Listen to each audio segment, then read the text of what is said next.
So Deadlock has been out for a little over a week now, and I spent those first 7 days playing only her.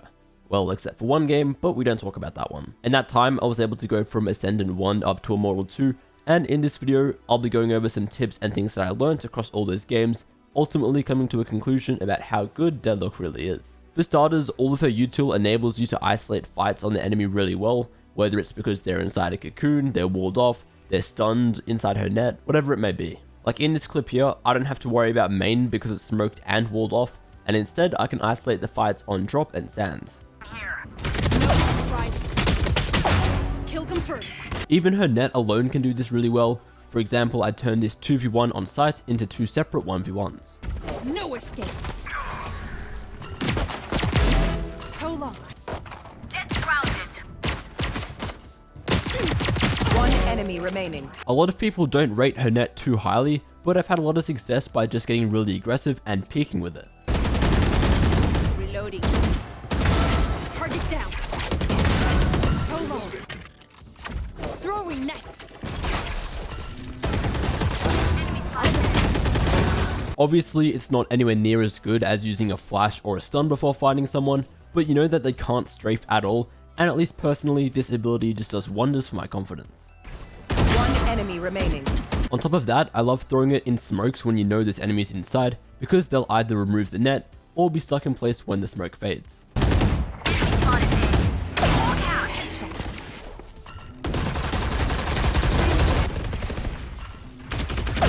Good riddance. Even if they don't make the sound cue, it's always worth spraying into it, since they'll be crouching and have a smaller hitbox.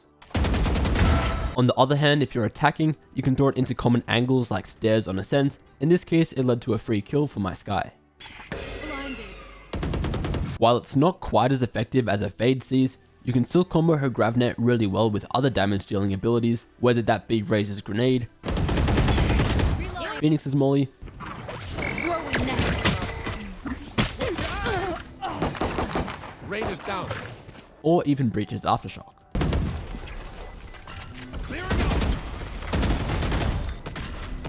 Quit your tiptoeing.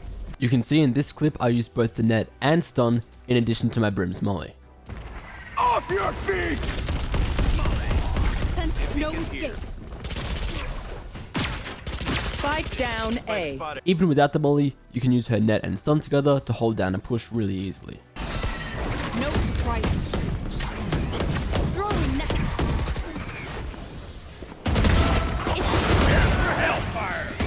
One enemy remaining. Speaking of a stun, I think the sonic sensor is a little more restricted in terms of how many scenarios it's actually useful in, but you can never go wrong with putting it right in front of a choke point. Sensor tripped. Spike down. Sensor tripped. Mitismeria. One particular spot I love for the sensor on Lotus is right here, as it'll hit the enemies whenever they go to plant or defuse the spike. No surprises. One enemy remaining. I catch you. In general, putting it near the spike is always good, because they'll either break it and give way where they are, or get stunned. Sensor tripped. Another perfect spot for them is anywhere the enemy needs to drop down, like from lane on ascent. Sensor tripped. Barely. This next clip is from a setup I have on ascent, so just to show you exactly where the traps are, I like to put one here, all the way on the back of the stairs, and then the second one I like to put it on this little thing right here, just in line with the wall, so it'll get anyone who comes to get the switch. Even though I die, those sensors stun 4 enemies and help to win the round. 30 seconds left. Spike down A.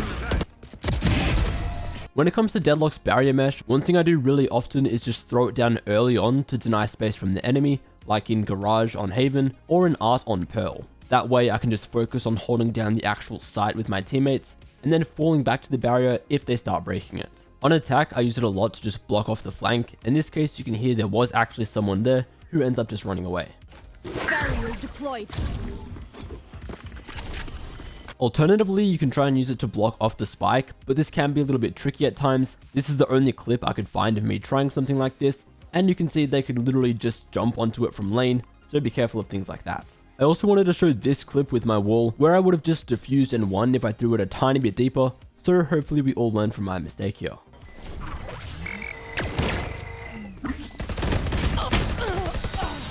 Finally, you can try and throw your wall in places like this, where it could potentially trap the enemy, but definitely tilt them. Please break! Please, bro! How many bullets does this shit take? Bro! How many bullets does it take? Finally, we come to Deadlock's ultimate, which is just so much fun to use. Initially, I was really bad with it, to be honest. I kept on using it out in the open, and I was just getting lucky that the enemy wouldn't shoot me fast enough. I also had a really bad habit early on of just firing it into choke points, so it was more likely to hit someone, but if you do that, it's very easy for the enemy to just break it. Having said that, you can do this and then try and fight the enemy team while they break it, but that won't always end well. Spike down Three mid. down. Pull them to their grave. Reeling them in. Target Spike escaped. down mid. I think the biggest piece of advice I can give here is putting some time in customs and just thought in general about where you can bounce her ultimate. For example, enemies will often pick a main ascent on defense, and early on I did this really awkward jump peek thing, whereas instead now I know I can just bounce it off the environment here. There are two scenarios where her ultimate is especially helpful, and that actually involves retrieving items. If you're on an eco, try and isolate an enemy to get a proper rifle off of them, or on defense, try shoot it towards wherever the enemy is going to be planting, and you can see there are a few times where I was lucky enough to get the spike delivered right to my feet. Watching here. Spike down Spike A. here. Also, you can basically demand a lot of respect and space from your enemies just by activating your ultimate and not firing it right away. It's one of the scarier ults in the game, so naturally the enemy is going to back away. You can see in this clip here, I accidentally walk into a Killjoy lockdown, but because her annihilation lasts for a total of 10 seconds, I'm actually still able to fire it. Now, I'm not suggesting you go and get deliberately detained, but I do think it's a good indicator as to just how long you can hold on to her ultimate. The last thing I'll note here is that her ultimate will occasionally just get stuck in some places on the map, so you'll have to be ready to kill them right as it breaks. Target escaped. So with all that being said, where does Deadlock stand overall? I think she's decent, definitely not overpowered, and I don't think she's in desperate need of any buffs either. If I had to place her on the tier list for solo queue ranked, I'd do something like this. Please don't hurt me, Yoru and Neon mains, I just quickly threw this together. In terms of just the Sentinels, right now I'd say she and Sage are the weakest of the 5, and personally I think Deadlock is just a little bit better since you trade the heals out for more stalling potential. Of course, things like the skill level and whether you're playing in parties or not will affect things like this, so don't take this as some 100% accurate or flawless ranking of the agents by any means. I asked you guys yesterday and over 50% of you actually agree that Deadlock is balanced, and beyond that there seems to be a slight lean towards her maybe needing a buff or two. Then if we go towards the higher level of play, some pros and analysts I've seen definitely think she needs a buff, and if anything about her kit was to be improved, I'd love to see her sonic sensors get a little more love, maybe that you can place them from further away. Having said all that, she's definitely a very fun agent to pick up, she has a really reactive playstyle, and I'm sure over the next while I'll be able to learn even more about her, so if you enjoyed this video or found it useful, be sure to let me know, and I'll make more like this in future.